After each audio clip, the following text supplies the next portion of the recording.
Shalom and welcome to this edition of Revealing the Truth, where we cover the headlines, the heartlines, and biblical truth. I'm your host, Messianic Rabbi Eric Walker.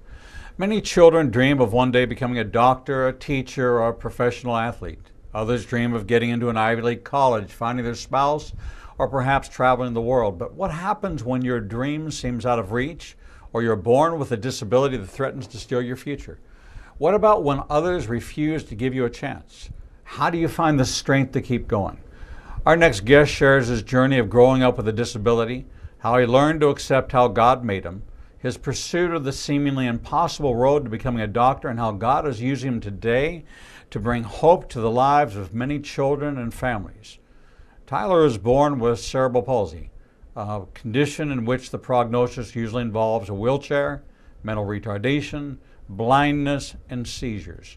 Through his faith in Messiah, Tyler has never let any medical diagnosis, statistic, or other negative attitudes of others stop him from dreaming and achieving his goals. Dr. Tyler Sexton serves as chair of pediatrics and is a physician in hyperbaric medicine and wound care at Singing River Hospital in Pascagoula, Mississippi. Since 2003, Tyler has also been an international motivational speaker, raising awareness about the adversity faced by people with disabilities and encouraging an attitude of achievement regardless of the disability or situation. He's been featured in numerous books, articles, radio, and television broadcasts, including ABC's 2020, The 700 Club, The God Squad, Hour of Power, The Helpline, and Focus on the Family. His story has served as the basis for several episodes of the hit ABC television show, The Good Doctor. You can learn more about Tyler at tylersexton.com. Joining us now to share his story, co-authored with his mother, entitled No Such Thing as Cant, a triumphant story of faith and perseverance, is Dr. Tyler Sexton. Tyler, welcome to Revealing the Truth. Well, thank you, sir, so much for having me. It's an absolute pleasure. Tyler, it is truly our honor and pleasure because you are such an overcomer. But your story begins, and the genesis of your story is much earlier than most people's journey. Yours is a journey in the womb. And your womb experience and your subsequent delivery, diagnosis, prognosis, and then journey along the way have been a testament to the power of God, the power of faith, the power of a mom who would not give up, and perseverance in spite of society, the medical profession of which you are a practitioner, who was not your friend but became your friend, who was not life-speaking into you, but you are now changing the narrative. Take us back. Take us all the way back to from your mom's earliest perspective that she shares of her pregnancy and what was going on and what took place in delivery and what the doctors had to say. Sure, and I appreciate the opportunity. Yeah, it did. It all started to tell you where I'm, like you said, where I am today. We got to talk about where I came from. And part of that was, I was an ex-28 weeker. Like any other mother, my mom and dad came from humble beginnings, and they had their first child, and they were expecting. And, at 28 weeks, my mom's water broke, and just like anybody else, she was planning to go to the doctor, and hey, a little bit of water breakage, doctor's going to fix it, and life's going to continue, no big deal. Of course, that wasn't the case. At 28 weeks, I was born, and both my lungs collapsed at birth. Now I'm humbly only, about to be 35 years old, and you think now, surfactant wasn't created until 1988, and so there was no surfactant. Both my lungs collapsed. It caused severe hypoxic injury there, and I'm a spastic diaplegic, which means from the waist down I'm affected with cerebral palsy. They basically told my parents that they would keep my body warm so they could hold me for the first and last time before they buried me. There wasn't much hope for my survival. They said that if I did survive, that I would basically just sharpen pencil for a living. I wouldn't amount to much. And so they told my mom, just go home and let Tyler die, and that'll be it. And that's what they told her. And so my mom, she mourned the loss of a typical child. And it's a lot of times, we talk to a lot of people, and this is where my parents' faith became more than just talk, right? They were holding on to God with their fingernails in the in the neonatology unit for over 4 months, with some victories with these parents and a lot of losses. And I went through the motions, and I was able to make it through. Got released, like I said, 4 months later. But by 18 months old, I still couldn't sit up.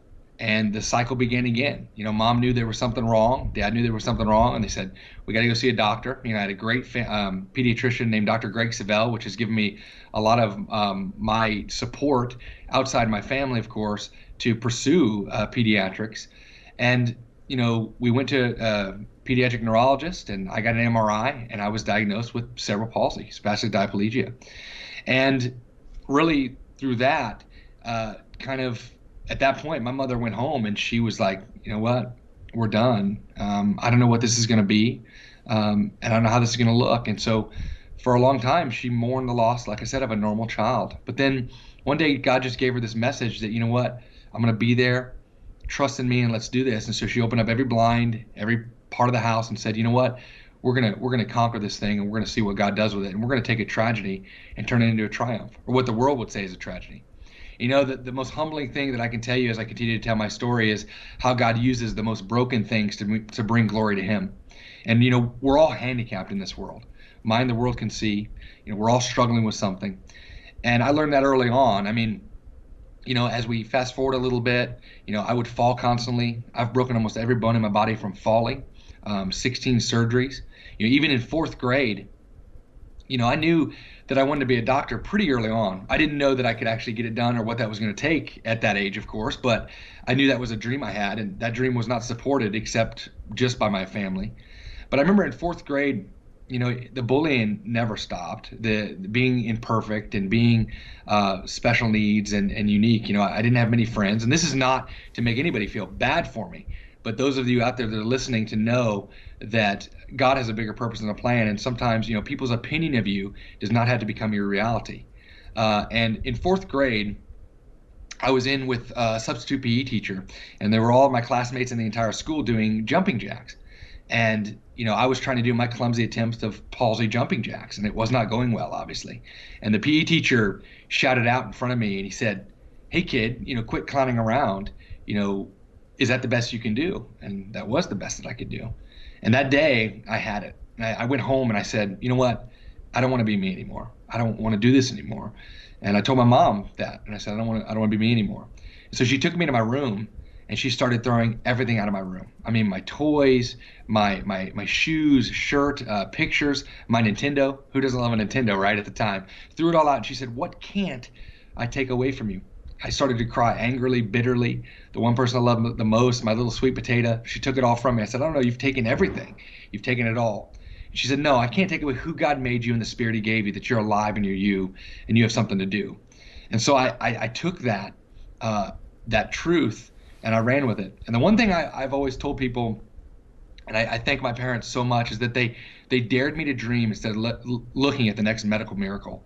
And now, as a practicing physician, as a pediatrician, and the unique opportunities that I have now, sometimes the diagnosis is worse than the disease itself. And there's people out there that are hurting, that sometimes don't know where their next day is going to go or what they're going to do. But I did also learn the power that 10% of life is what happens to you, and 90% is how you react to it. That God does have a plan, and He showed up incredibly in my life, even as early as 4 years old, and as we move forward there, and it's been an incredible privilege. Tyler, have you been in church this whole time? So yes, I was. My parents were Bible believing, and we were Christians, and I knew at a young age, I was in church, and it's funny because it was definitely my faith, and it was a part of me, but it didn't become real until much later in life. You know what I mean? For me, as a child, of course, you have faith like a child, and I knew, I would always say, Jesus did this for me or did that, and I knew where my support came. I knew where my, where my value was, and I definitely believe that I was given definitely just a spirit of joy to combat. I always say there's a difference between joy and happiness. That not every day you're going to be happy, but it's up to you to not let anybody steal your joy. And so it became real to me the further and the older that I got, for sure. In if I can get you to turn your speakers down for me just a little bit, we're getting a little bit of feedback. But in your journey in experience with church kids versus school kids, were they the same kids? Did you find the same reception in the youth groups at church because of your disability? You were, at this time, were you crutches? Were you wheelchair bound? What was your physical condition? So that's a good question. That's a twofold answer, to be honest with you. I had run the whole gambit between using a wheelchair, and then I had a selective dorsal rhizotomy where they took some nerves or part of the spastic parts of my spine, basically those nerves, they cut those out. And then I went from a wheelchair to crutches, and then to walker. And then much later, walking on my own with falls and things. In churches, or in the church when we grew up, people were very, very warming and receptive. Just like in school, I had some great friends, and then some people that weren't so great. But I will tell you that the younger kids, it was about comfort zone. And I tell people often to come out of their comfort zone and come walk in mine. A lot of times it was, we don't want to invite Tyler to the movies or Tyler to do this because he can't walk up and down the stairs. We don't want to make him feel bad. So I will tell you that all the kids at my young youth and in the youth groups were incredible. I had incredible spiritual leaders, incredible youth pastors and family there, but it truly wasn't malicious at the time. There's always the occasional kid at that age, but until I got older, middle school, high school, college, and medical school, that's when the true opinions of others, the control, and the maliciousness came about. But as a young youth, I was very well supported in my church. They always gave me every opportunity to shine and be how God made me. And I've learned this: I'd rather walk with a limp in Christ than with a strut in the world. And that started as early on in my church goings. Tyler, you talk about high school. You talk about having this dream that you grabbed a hold of, that you want to be a doctor. So this now is what you're working towards in high school, but yet you have faith in God that He's going to give you the desires of your heart, that He planted this desire in you when you were in fourth grade, that He was going to help make this come to pass. But then there's man, and having to contend with man takes you back to the garden, takes you back to the days of Noah, where you hear the words of God saying, "How long will I contend with man? He's the wickedest creature on the earth. Every inclination of the imagination of a man's heart is wicked." You got this view of, look, all I did was get born. That's my crime, is all I did was come out of the womb. I had nothing to do with any of this. And here you are, you're bullying me, you're speaking not life into me, but you're putting obstacles in my way, you're rejecting me, you're telling me things like, who wants a doctor with a disability? Physician, heal thyself. I'm sure that there is every expression, every cliche that I could throw at you and say, yeah, you're going to have to come up with, I tell people this all the time. They say to me, you don't ever seem to get offended. I said, because there's no original, you come up with something original, something I haven't heard before, yes. I'm going to be like, wow, that I never heard before. I'm not going to be offended by you. I'm going to congratulate you. I'm going to say, now that was creative. That took some real mind power. But all these other ones, sorry, heard them 100 times. I'm sure that you were probably at that point where you had heard the same things over and over again. So you had to build this, I want to say this tough skin, but you had to draw on a power that's not natural for a teenager. A teenager is thinking about girls. A teenager is thinking about popularity. A teenager is thinking about fitting in. A teenager is thinking about how am I going to make my dreams come through? And you're telling people, I want to become a doctor, and they're telling you, there's no way. How were you able to deal with the balance of negativity over here, but a clear vision that this was the path you were going to be on, and there was no such thing as Cant? So that's a great question. I'll tell you a couple stories in that vein. Because you're right, it's a hard thing, and I laugh in terms of with respect and what you say. You're exactly right. I've heard it all. Crippled kid, penguin, you're not going to do it. You'll never do this. And God just says, hey, we're going to walk hand in hand and we're going to jump this hurdle. And I think you're right. It's a unique thing about how do I've learned that there are some things that God prevented in his power that he allows in his wisdom.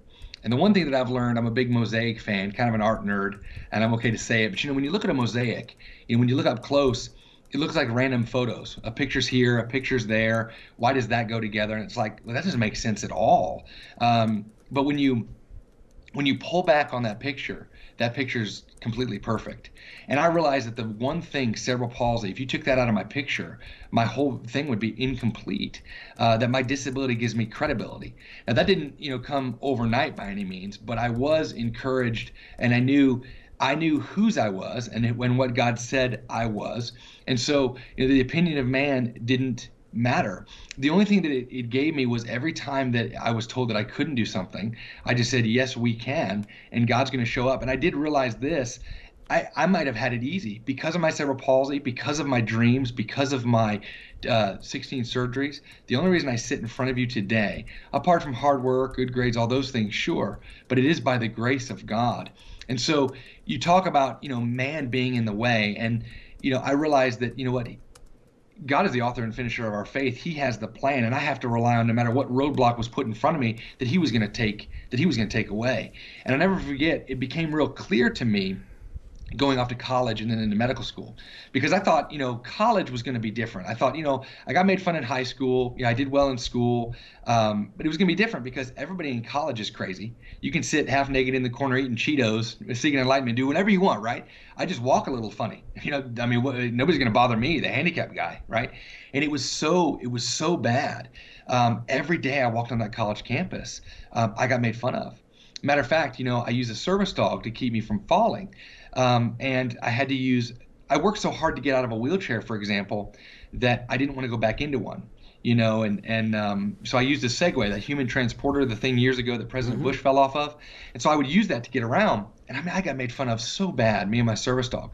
It got so bad that I would just put some sunglasses on and pretend that I was blind, because nobody would mess with the blind guy. But they'd all freak out when I got on my Segway and didn't hit anybody as I drove away, right? But I learned very quickly in college, I went to it wasn't just kids, it was the adults. And that was the first time ever that, kids can say whatever you want, and you go home to your parents, you go home to, somebody that speaks in your life and say, it's okay, because you can say, God's got this or whatever else, and we believe in you, right? But there's no real, control or authority in your next destination when you're a child, right? You go through school, but ultimately it's still your parents or whoever's taking care of you.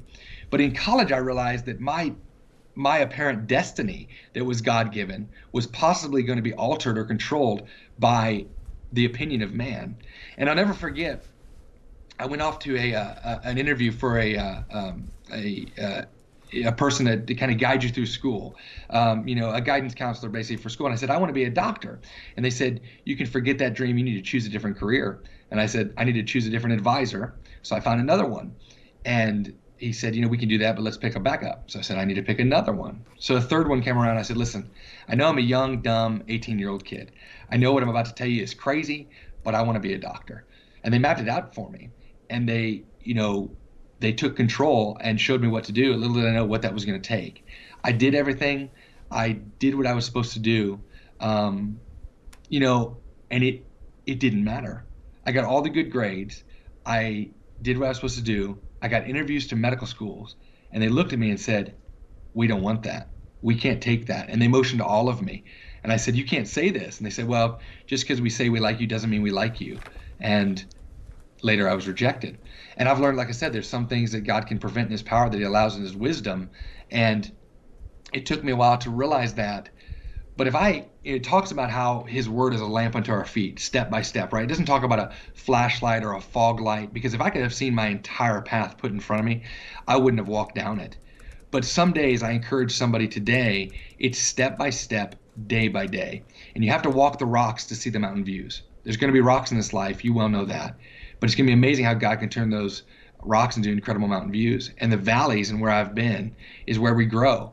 And my entire life, even my ascension to go to medical school in the Caribbean, that was not my plan at all. That's not where I wanted to be. Going to the Caribbean, actually, after getting rejected from 20 medical schools, I remember sitting in my apartment with my service dog crying and laying on his coat crying. And I said, what am I going to do? I got good grades. Nobody's going to give me an opportunity. I'm done. And I went down to my apartment to get my mail, and there was a letter in the mail from the University of St. Eustatius School of Medicine. And there it was. And I said, that's a sign. I'm going. I don't know what it means. I know that I got, they want me to call. I'm going to go. And it just shows, the other thing I will tell you, that God doesn't want us to be in a comfort zone. He talks about it, right? He says it's not if the storms come. He doesn't say that. He says when the storms come. And in Isaiah 55:8-9, he says, my thoughts are not your thoughts. Neither are my ways higher than your ways, declares the Lord. We're not supposed to understand it. And in the midst of all that, in the midst of my transition from graduating college into going to medical school in the Caribbean, I had no idea what was going on. But little did I know, he took me to the Caribbean to find my wife, to also help transform an entire Caribbean island and seeing the value in somebody with a disability. It's so interesting as you say that, because people confuse give thanks in all things, not give thanks for all things. And correct. This is exactly that reason why it says give thanks in all things, not give thanks for all things. Look, none of us want you to have cerebral palsy. Wouldn't wish that. Don't want that for you. Don't wish that on you. Right. But I'm not God. And right. And if Romans 8:28 is true, that all things work together for good for those who love him and are called according to his purpose, then as you look back on your life, as Joseph looked back on his life, and he was able to summate it in Genesis 50 with a passage that says, look, don't be afraid. What you meant for evil, God worked for his good so that many would be saved. The weight of that statement, it was Joseph plus 70. That was the entirety of my people left on the face of this earth, 71.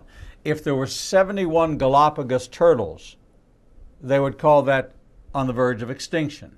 If there were 21 spotted newts, they would shut down an entire factory production, an entire dam, an entire city to save the 71 speckled newts.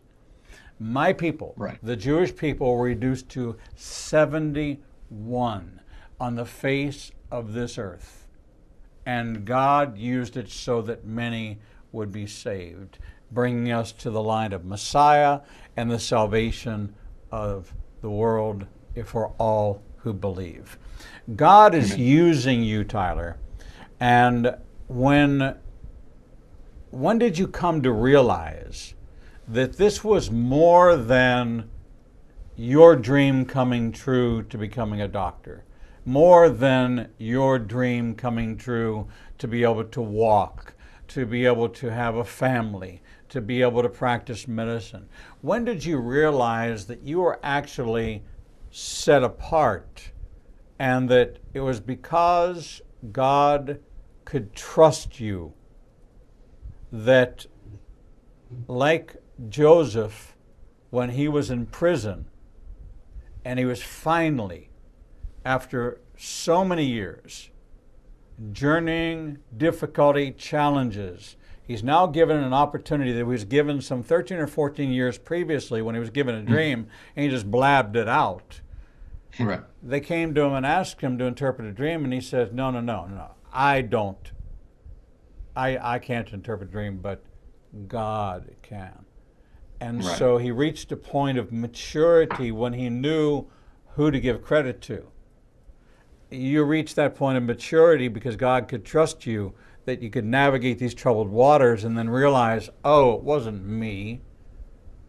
It was God who was doing this. Now he can trust me because he wants me to tell my story, not my story, his story for me. Right. and be an encouragement to others. When did you come to that crossroads? So I think that's a great question. I think it's twofold. It became more clear to me in medical school, but I was always put in positions, even in high school, with children that would, even in your own classroom. Like I said, everybody's handicapped. But mind the world can see we're struggling with something, and that occurred to me in high school when I was dealing with a dear friend of mine that struggled with anorexia. Right? She was a beautiful girl, a blonde-haired girl. Everything that I was not ever pursued as an individual, a high school, good-looking guy, or I was, of course, was not on any football teams or anything like that. I was the loser, right? And I'm okay with that, right? But I was okay, but I was not pursued. And she was somebody that anybody would want to be with, right? I mean, she was just perfection, and she struggled, and she was in the hospital for over 4 weeks. Nobody knew. And I went and saw her, and I realized at that point, and I'll share another one as well, but I realized at that point that by sharing my story and saying, do you not see yourself as beautiful? Look at me. I limp. I'm imperfect. I have scars all over my entire body, and I'm okay with that because I know I'm special, that I'm fearfully and wonderfully made. And why can't you believe that? And so it was at that moment in high school that I realized, you know what? My disability gives me credibility, gives me a platform. There's two ways you live your life, either on a stage or a platform. And stages, and I know you know this because you live on a platform yourself, stages are built for self-edification. It's about me. And I've learned it's not about me. It's about Christ and what he's done for us. And I built a platform on that, and my disability is the core of that platform. I've seen too much and I know too much to ever deny the power of God in my life. And it started there. And so it was in high school. I was like, you know what? I can make a run at this. But then in medical school is when it all became clear that I knew that I was going to do this no matter what anybody said, that God had a plan. And so on St. Eustatius, this island was 3 by 3 miles wide. 3,500 people lived on it. It was one of those when we had our orientation, it said, you have to be nice to everybody because if you're not, the brother will turn off your water, his sister will turn off your electricity. It was one of those islands. I said, this is great because I love people, and I truly do. And I thought just by touching people's lives, I could show people that a spirit was more important than a broken body. And so they never saw an adult with a disability before. What I didn't realize is I got made fun of worse in medical school, not by the locals necessarily, but by people there than I ever did before. And it was like on Stacia, they were goat herders, and so they were even afraid of my service dog because they don't have the relationship with dogs like we can have. And some people do, but not always. And so I learned, and one of the times I was in medical school, I was going down to my anatomy class. And because this island was so small, a lady in an older car, literally, she pulled up. She was a Spanish lady, and she said, "You're the one. You're the one." And I said, "No, I'm just a medical student. I don't know." And she said, "Come with me." And so I did the smart thing, right? And I got in her car. Dumb at the time, right? So I get in her car, and she takes me to her house, and she meets or introduces me to her son. His name was Christopher, and I share his story in more depth in the book, but he had cerebral palsy, and he was ostracized in this community. He had a wheelchair that looked like it was from, I'm talking like Roosevelt's wheelchair, wood, old. And he was scheduled to go to Curacao to live the rest of his life in the island. And I was filled with compassion for the boy. And I used to work at Shriners Hospital there as a young college kid. And I said, if I could help this boy get surgeries, would you let me take care of him? And they said, yes, if you can do that, let's do it. So I underwent a massive community undertaking where, nobody knew about a disability. I was able to go on the local TV station, local radio station, which there's only one on an island like that. And I got to tell my story. And we raised $9,000 for the boy. We did a benefit gala for over 600 people. And he had 3 surgeries, and he learned to walk. And so a place, like I said, I tell people all the time, my plan was to stay in Florida, was to stay right where I was, to do nothing, to be a doctor, and be happy. Like you said, my plan, my kids, my wife. But God showed me, no, you're meant for something more. I'm going to unplant you where you're comfort, and I'm going to send you somewhere else. And that's what's been so incredible because it turned my career into doing medical mission trips in the Caribbean. I serve in Grenada, in Curacao, on Stacia. We see thousands of children. And my wife has the same compassion. And I met my wife on a small Caribbean island, and she's Canadian.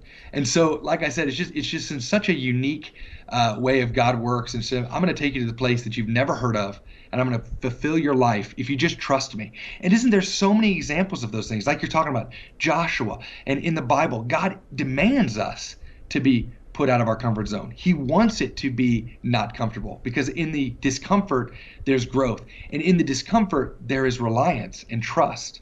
And that's what I learned, because if you can all do it yourself, what's the point of praying fervently? I mean, I have sat there in tears and said, God, please help me. Please take this away. And I'll tell you too, I've asked God years ago to take cerebral palsy away from me. And I'll never forget, my life verse comes out of 2 Corinthians 12:9-10. And it talks about, in this, it talks about Paul, who begs. He talks about a thorn in his flesh, right? We don't know what that is, but he says, take this from me, right? He says, please take it away. And he says, no, right? I'm not going to do it. And he asked God 3 times. He says, my grace is sufficient for you, for my power is made perfect in weakness. Therefore, I will delight all the more gladly about my weaknesses, so that his power may rest on me. For when I'm weak, I'm strong. And I learned that my very thing, the very weakness that I have, is my greatest strength. And that was affirmed to me, to not be ashamed of my disability, that my disability was going to put me on a platform to impact as many people as I possibly could. Amen. We're talking with Dr. Tyler Sexton, co-author with his mother, which is a feat in itself, a miracle in itself. Few sons write a book with their mother, entitled No Such Thing as Cant, a triumphant story of faith and perseverance. You've heard just a snippet of Tyler's story, and there's so much more that we're going to cover about this journey to no such thing as Cant, about his not overcoming, but living with cerebral palsy, not something you ever get healed from. There are lots of breakthroughs, lots of things to improve the quality of life, but yet there's some things that will linger all the way through his life. But he is happily married, has a child, and am I correct? You have one on the way? I do. That is correct. In Yes. October. All right, in October. So very excited about the rest of this story. We're going to take a short break, and when we come back, we'll join Tyler Sexton, Dr. Tyler Sexton, for the rest of this story of No Such Thing as Cant. We'll be right back. Shalom. I'm Messianic Rabbi Eric Walker, inviting you to join me and my special featured guests twice per month with Rabbi Zeb Parat and Carl Gallups, and monthly with Dr. Michael Heiser, Dr. Michael Lake, Dr. Timothy Jennings, Dr. Mark Baker, Dr. Jeffrey Johnson, Drs. Michelle and Mark Sherwood, Dr. Kim Moss, Derek Gilbert, Peter Rosenberger, Brandon Gallups, Steve Fair, Stephen Black, and Sean Tabbitt for in-depth insights into Israel, prophecy, the unseen realm, the brain, spiritual warfare, overcoming shame, mysteries of the Bible, prophetic insights, the sensational and the supernatural, caregiving, addiction recovery, understanding the divided heart, same-sex attraction, and much more. We're proud to feature some of the greatest biblical minds from both Israel and around the United States. Check out our featured guest lineup and 24/7 feed on ignitinganation.com, or watch by topic on any device with our free apps. If you can't find what you need, you're just not looking in the right place. Follow us on social media and download our free apps today. With today's smartphone technology, news, information, sports, and entertainment is widely available and almost unbounded. But what about the information that believers in Yeshua are looking for? Well, now there's an app for that. Igniting a Nation now has apps available for Android and iPhone. With our app, you'll gain access to everything you would in our website, from our featured guests to our live streaming shows. Visit Google Play or the Apple Store and download Igniting a Nation's new app today. Shalom. I'm Messianic Rabbi Eric Walker, inviting you to join me and Israel's #1 rated guide, Edo Canaan, for our annual Israel trip. Our 2022 trip is now open for registration for our 18th trip to Israel. Our trip will take us from Tel Aviv to the Galilee, down to the Dead Sea, and 4 nights in Jerusalem. You will walk where Yeshua walked and watch the Bible turn from black and white to living color. Visit ignitinganation.com/events and download the registration form today. No, it's not too early to take advantage of our payment plan designed to fit any budget. All of our trips sell out, and we want you to experience this life-changing journey. Registration is now open for April 2nd to 13th, 2022, and we promise you, you will never read your Bible the same way again. Shalom and welcome back to this edition of Revealing the Truth, where we cover the headlines, the heart lines, and biblical truth. I'm your host, Messianic Rabbi Eric Walker, and we're talking with Dr. Tyler Sexton, co-author with his mother Lisa of the new book, No Such Thing as Cant, a triumphant story of faith and perseverance. Tyler, welcome back to this segment. Thank you so much. Tyler, I want you to put on the sweet potato hat for a minute and tell us a little bit about your mom's point of view in this narrative and what made it so that you decided to tell the two different perspectives of this journey together. Sure. My sweet potato, she is the greatest. I have equally great relationship with my father, but my mother and I are very special. Just even as a young boy, I knew that she was with all my surgeries because as I was falling asleep, I could feel her tears falling on my face. And when I woke, that's where she was as well. And so it just felt very natural for us. It's a yin and yang. There is no story without my mom. There is no story without a mother and a son without us together. And I think the one thing I've always told people is my parents have always dared me to dream instead of looking at the next medical miracle. And my mother was quintessential about that. She didn't look at me as being different. She made sure that, I would have AFOs or braces on my feet, and she'd make sure that I'd have to wear shoes that were 2 or 3 sizes bigger, right? And so I would look like a clown, literally a clown. And then that would make walking even more difficult. And I'll never forget, she'd make sure she saved even more, and I'd have my first pair of Jordans. And not everybody can even say that. She wanted me to be as normal or as typical as everybody else by giving me the things that every kid would want. And I'll never forget, it was very humbling that we would do it together. And we never set out to even write a book. But this story is not just about disabilities, like we're talking about. It's about people's pain, sorrow, and overcoming in the midst of those tragedies that God can take something through. And we talk about some things in the book and in our story in itself that's very raw, like my mother's struggle with suicide and depression and these kind of things, and what God does in the midst of those things. And I'll never forget, we were sitting down, and I knew, like I said, what we were going to do in terms of writing a book. And when I was younger, I had braces on my legs till I was 12 years old.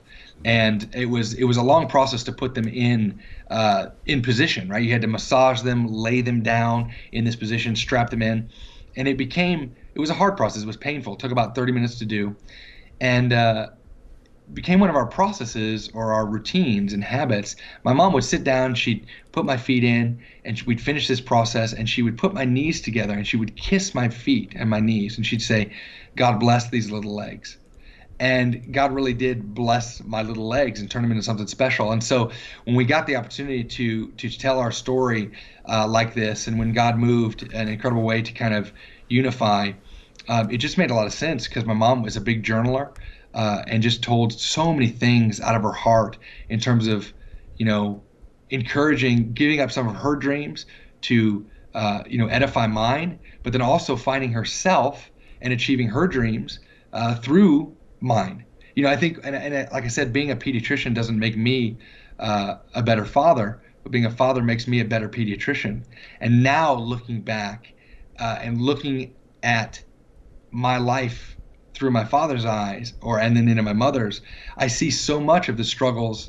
I can't even believe what God did in our own lives, because it would tear me up, and how my mom was able to gracefully manage those things and then find herself in the midst of, every doctor appointment, every, hard decision to, are we going to do it?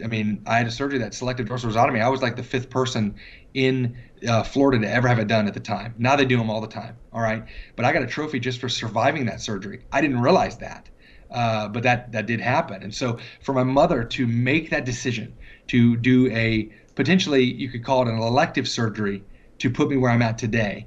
How do you make that decision? And how do you weigh everybody's no and then still give me the hope and encouragement to then become the man and the young boy that I was, in terms of being able to take that forward? And I just think it's incredible. And so to do it together made a lot of sense. Do you find that as a pediatrician now, as you're dealing with children who have various disabilities, that they see you, that you're able to speak into their lives, that you're able to give insights into the parents, that there is no such thing as Cant, that all things are possible with God? Do you have an opportunity to witness to them? Are you sharing your faith with them?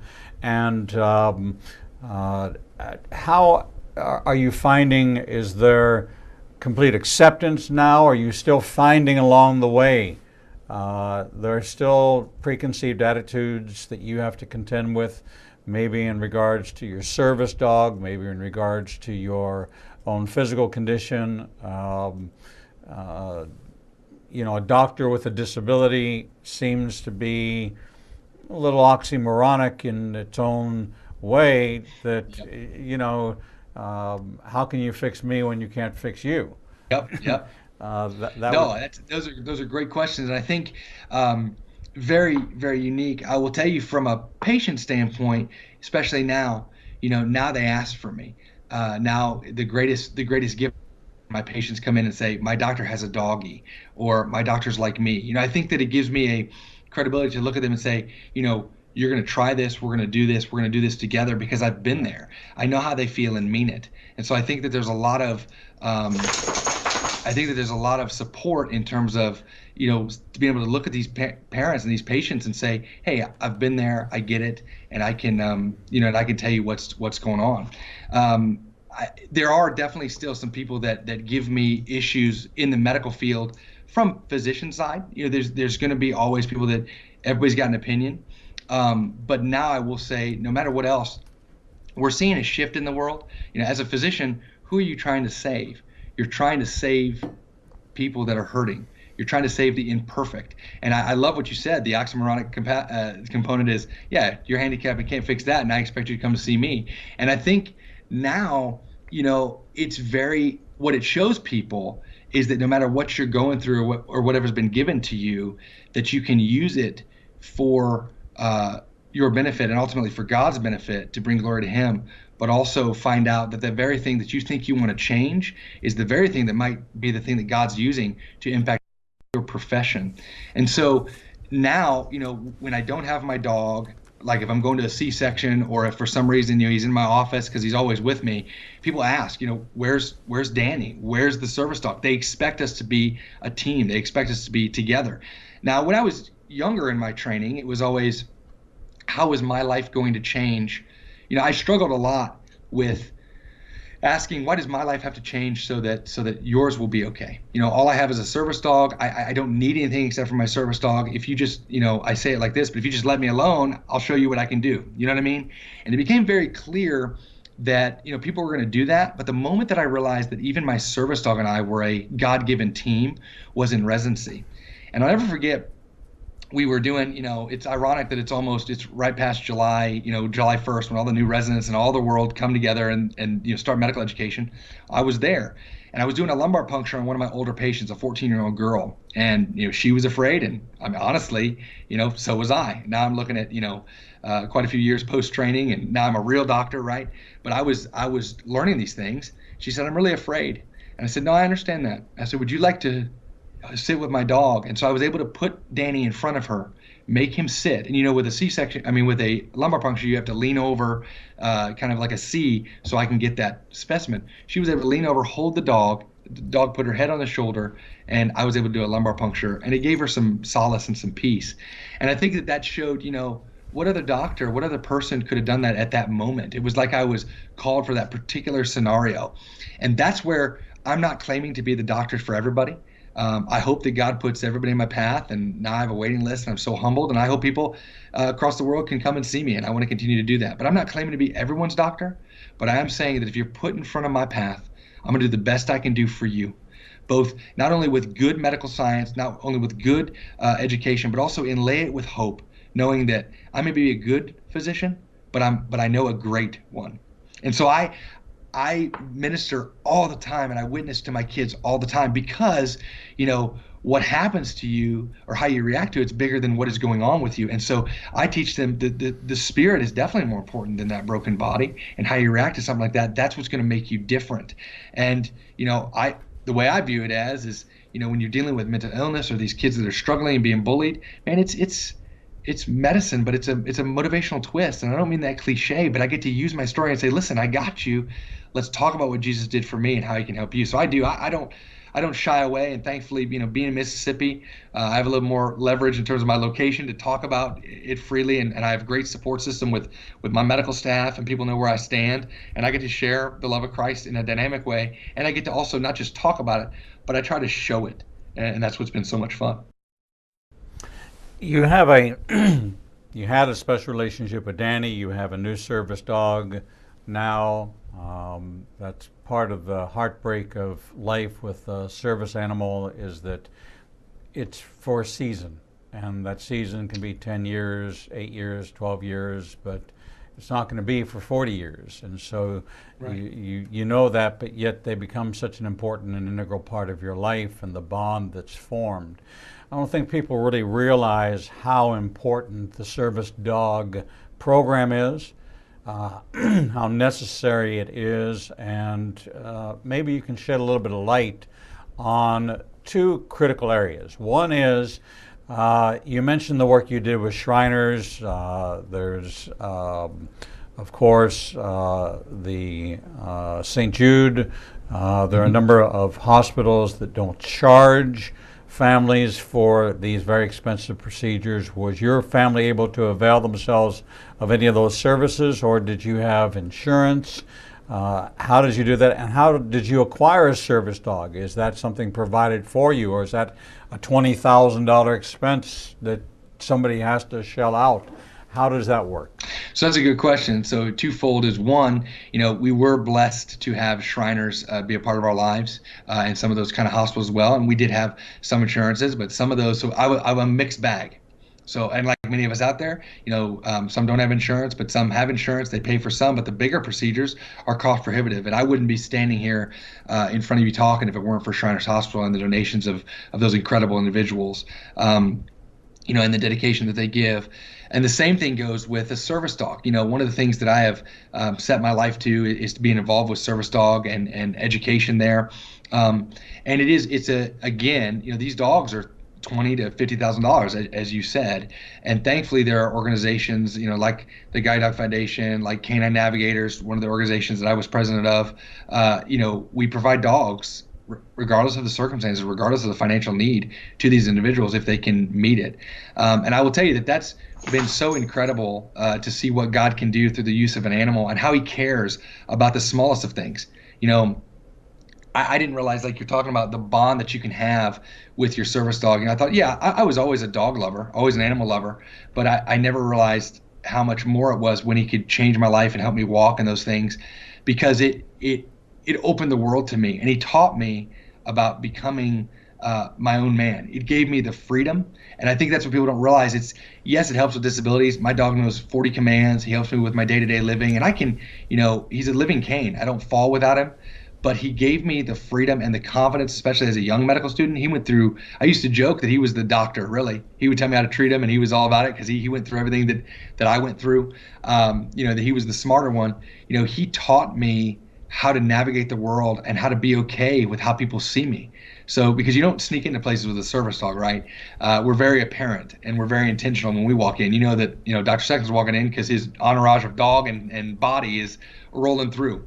And, it's just very unique. And I will say too, it's the way God showed me, like I said, I worked so hard to get out of a wheelchair. I didn't want to use as much as House makes it look cool when he's using a cane throughout the hospital. I didn't want to do that. And God gave me the desires of my heart, James 1:16, the perfect gift in Danny and in my other service dogs, to give me my four-legged cane It's dynamic. It can touch people. I can break down barriers in their lives just by using him too. And so really it's just a package deal. And I encourage people to look. I mean, there's tons of different types of dogs, not just for the visually impaired. A lot of people assume that I'm blind and they don't even realize seizure dogs, hearing impaired dogs, and physical disabled dogs or support animals like this that I have even exist. And so I think that that is another thing in terms of just me being able to do what I do and now have the opportunity to speak and share my testimony in avenues like this, is to show people that there are ways for you to achieve your goals with the non-traditional approaches of medical devices, right? You don't necessarily, you may need to, and I needed a wheelchair for years and maybe still a crutch or whatever, but it's not always needed. You know what I mean? There's other things. And I think that's what's so neat, to show the bond between what God gave us a dog for and then amplify that as a service dog. It's an incredible thing. Tyler, your disability is obvious. You say we all have an impairment of some kind, whether it's emotional, it's spiritual. We have these crises of faith, these dark nights of the soul. We have anxiety, worries, fear, COVID-19 concerns, pandemic, earthquakes, tornadoes, all kinds of things that send people into phobias and need for counseling and psychological help. But yours is an obvious disability. Others are hidden disabilities. Is it easier to navigate a visible disability than it is to navigate an invisible disability? Is there some aspect of community acknowledgement that says I'm not hiding anything? It's out there. You can accept me, you can reject me, but it's out there. That struggle, and how can we get a message out there of hope that no such thing as Cant applies to emotional, no such thing as Cant applies to hopelessness, to fear, that if God is for you, who can be against you? That is a great comment and question, and I appreciate that, because I think it's a two-sided coin. I think in a lot of ways, yes, it is easier to be a man or have an obvious disability, man or woman that has an obvious disability that you have learned to live with. Somebody like some of our military heroes or whatever else, however you've acquired your disability, I didn't know any different. So my adaptation started at birth, and I had to learn to be what I am. Whereas if you took something from me now, how do you adapt from that? I think that it's a delicate balance where you look at somebody and there's going to be preconceived notions to opportunity, whereas a person that has a disability that they can hide, there may be other opportunities given to them. So like I said, that's where the two sides of the coin comes in. Your immediate bias or your immediate judgment is swayed when you don't have an obvious disability. So you have to trust somebody when they are obvious to say, you know what, I see you for you, and not just for what I see or what's been given, what you're struggling with or what you've been given to. And so that's a delicate balance. Whereas I think that the danger, and where I'm blessed, is the danger of a unseen disability puts people in more angst, puts people in more reservations, and they don't want to talk about it. And like I said, mental illness, anguish, whatever it is, this is the issue that we have, and then you're afraid to ask for help. And so this is where I tell people all the time, come out of your comfort zone and come walk in mine. And we need to do that all the time. We need to do that in every aspect. And I think, and I try to do this in everything that I do when I'm interacting with somebody, that there's always a reason somebody is acting a certain way or doing a certain thing. And until we can find that out, that's when you can truly impact somebody's life. And I think we need to also not be afraid to talk about it. I'm proud of my mother and the stances and the things we talk about in our book. Things that, like you say, that we say, wow, you just admitted that your mother did try to hurt herself? Yeah, she did. There are differences between wounds and scars. And as a wound care doctor myself, wounds, they hurt, they weep, they smell, they're gross, you're ashamed of them. But eventually, with proper care, with proper healing, with seeing the right people, they will heal and they become scars, and you can share those. And I think that's the difference. We have got to let people expose those wounds, and we have to be mature enough, both as believers and brothers and sisters, to say, I see you, I feel you, and I'm going to put salve on those wounds. And that's what I get to do as a doctor now. I get to walk through those halls in my own scars now. I can say, you know what, I'm the salve to your pain. I'm the salve to your wounds. And I think that is the biggest thing that we have to do, no matter what it is, we all have those stories. Pain is an equalizer, right? You have your own testimony. You have pain that I couldn't possibly even talk about, right? Just like I do. Yet we all can feel one another because I say, you know what? I get that because of A, B, and C, or I've been there because of, whatever. And I think that that's what needs to continue to be talked about to make a difference. And that's how we get through all of this, is empathy for one another and seeing the people the way that God made us instead of the mirror of how we view ourselves versus how God views us. Amen. Words of wisdom from Dr. Tyler Sexton as he shares his story, No Such Thing as Cant, a triumphant story of faith and perseverance. Visit ignitingnation.com, click on today's show, and get a copy for yourself. An incredible story of overcoming, a testimony of God's faithfulness, and what you can do when man says no, but God says yes. Tyler Sexton, Dr. Tyler Sexton, thank you for sharing your story here on Revealing the Truth. Thank you. God bless you, my friend. We're going to take a short break, and when we come back, we'll bring you the next edition of Revealing the Truth.